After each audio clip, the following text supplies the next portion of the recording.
A few days ago, Disney announced that Splash Mountain will soon become an attraction of the past. Well, sort of. The actual flume ride will still be there, but the show scenes will be replaced by none other than Princess Tiana and the rest of the Princess and the Frog gang. So, how did this reimagining come about? Is this the right move for Disney? And what can we expect the new ride experience to include?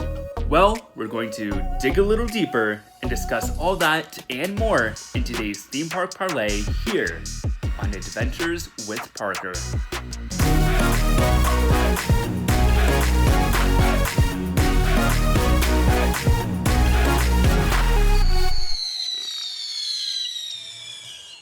Good day everyone, it's Parker here, and welcome to Theme Park Parlay here on Adventures with Parker. If you're new to the channel, welcome! Be sure to subscribe and feel free to say hello down in the comments. Now, I know I said I was going to do a Theme Park Parlay video every week, but I got a new job recently, so my schedule has been a little more full than I originally anticipated. That being said, I will try to upload these videos when I can, especially when we get big news like this. And speaking of, let's clarify what's going on here. Disney announced that Splash Mountain will be reimagined into a Princess and the Frog themed attraction, where you'll join Princess Tiana and Louis on a musical adventure as they prepare for their first Mardi Gras performance. Wow, good for them! This story will take place right after the final kiss at the end of the film, and will feature some of the songs we all know and love from the original movie. Imagineers have been working on this idea since last year, but announcing it now in the midst of the Black Lives Matter civil rights movement does seem like it's a little more than just a coincidence. Now, wait, what could retheming an attraction have anything to do with Black Lives Matter? Well, the characters and story of Splash Mountain are based on the 1946 Disney film Song of the South.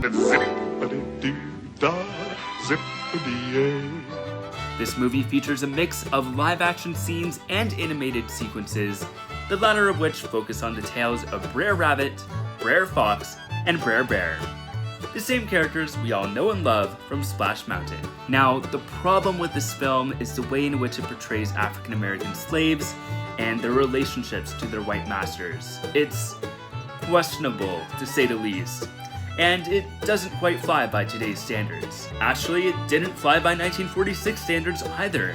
There was a lot of backlash, both in pre-production and after the film's release. Of course, Disney recognizes this, and as a result, Song of the South has never been released to home video. Side note, if you want to explore more of the history and controversy of Song of the South, check out this episode from Theme Park Pulse podcast. First of all, the podcast is amazing, and this particular episode is very insightful on the issue. Now, when Splash Mountain was built at Disneyland in 1989, and later at Disney World's Magic Kingdom in 1992, the Imagineers used Song of the South's critter characters to tell a story based on one of the film's animated sequences, which of course became the Splash Mountain attraction we all know and love today. Of course, none of the controversial elements of Song of the South carried over to the attraction, and most people don't even realize there's any IP tie-ins whatsoever. And as far as I can tell, nothing about Splash Mountain itself is racist. However, it still doesn't change the fact that the source material that this attraction is based on is problematic. Now, don't get me wrong, it's hard to see an attraction that's been a staple of the park's go, and it can be hard to understand why now, after so many years, it needs to be changed. I mean, I don't even think I fully understand it yet myself. But part of being an ally to the Black community and a supporter of Black Lives Matter is educating yourself, listening to Black voices, and deconstructing your biases by challenging your thinking. We need to be open-minded about this. And I mean, nothing in the Disney parks is sacred or permanent, it's just the way theme parks are. And I mean, come on. Princess and the Frog is one of my favorite Disney movies of all time. It definitely makes my top 5. And finally, we're giving Tiana her own attraction in a Disney park, something she truly deserves. And for that, I am very excited about this project. It's gonna be good! That's not to say I don't have my fair share of criticism. First of all, while I'm excited to finally be getting a Princess and the Frog attraction, I think this IP deserves its own original ground-up attraction and not some quote-unquote overlay of an existing ride. Now, I know Disney Imagineers are incredibly talented, and I'm sure they put a lot of thought and consideration into this, but working with an existing ride system is challenging enough, and it's easy to get lazy when you're just slapping an IP on it. I'm also concerned that this is just going to be another Frozen Ever After.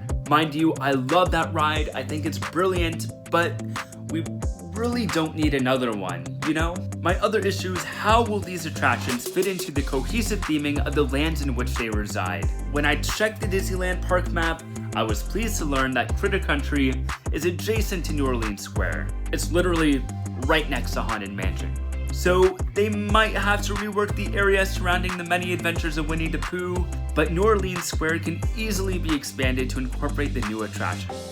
For Magic Kingdom, on the other hand, I don't know how a princess-themed ride with a Louisiana setting fits into the Old West. Personally, I would rather see Disneyland get the Princess and the Frog ride, but maybe find another, more western-y IP for the Magic Kingdom, or just go with something totally original altogether. But then again, if an attraction based on a movie set in Reconstruction era Georgia works for Frontierland, maybe New Orleans isn't that big of a stretch. All in all, I'm sure we can trust the Imagineers to give us something truly special and magical. I mean, if the ride ends up looking anything like the concept art, we'll be fine.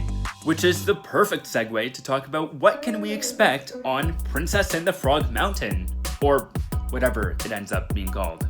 We already know the overall storyline, but here are some of my predictions and hopes for the new ride. First of all, I can almost guarantee that the final scene that currently features the Zippity Lady Riverboat will be converted into the Mardi Gras performance that was mentioned earlier. I don't know if they'll be keeping the riverboat, but it's definitely a possibility. It would make sense.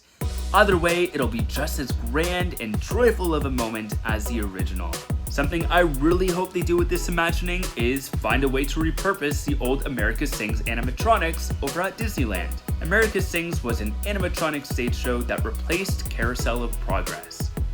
After it closed in 1988, many of the show's animatronics were sent to live out the rest of their days in Splash Mountain. Anyways, I really hope that the legacy of these animatronics can be carried forward. And I mean, I know they don't necessarily fit in with the Princess and the Frog IP, but I'm sure Disney can find a use for them. Maybe in a bayou scene somewhere along the ride, or even if they're featured in the queue. Just please don't let this piece of Disney history be thrown away.